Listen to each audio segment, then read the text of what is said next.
ദോശമാവ് ഉണ്ടെങ്കിൽ പിന്നെ പണിയാരം ഉണ്ടാക്കാൻ എളുപ്പമാണ്. കൂടെ കഴിക്കാൻ ഉഴുന്ന് ചമ്മന്തിയും ഉണ്ട്. 1 ടേബിൾ സ്പൂൺ നല്ലെണ്ണ ചൂടാക്കാൻ നെയ്യ് അല്ലെങ്കിൽ എള്ളെണ്ണ ഉപയോഗിക്കുന്നതാണ് നല്ലത്.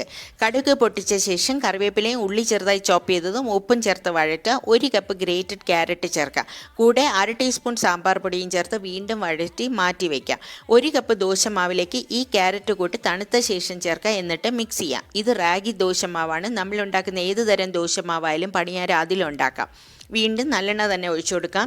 എള്ളെണ്ണയുടെ സൗന്ദര്യ ഗുണങ്ങൾ എള്ളോളമല്ല, കാഴ്ചയിൽ ചെറുതാണെങ്കിലും വമ്പൻ ഗുണങ്ങളാണ് എള്ളിനുള്ളത്. മാവൊഴിച്ച് ലോ ഫ്ലെയിമിൽ കുക്ക് ചെയ്യാം. ഈ സമയം ചട്നി ഉണ്ടാക്കാം. 1/4 കപ്പ് ഉഴുന്ന് എണ്ണ ചേർക്കാതെ വറക്കാം. നല്ല മണം വരുമ്പോൾ മാറ്റി വയ്ക്കാം.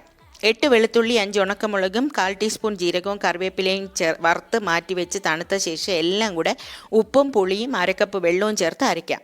വെളിച്ചെണ്ണയിൽ കടുകും കറിവേപ്പിലയും വറുത്തിടുമ്പോൾ ചട്നി റെഡി. ഇനി കഴിച്ചാൽ മതി.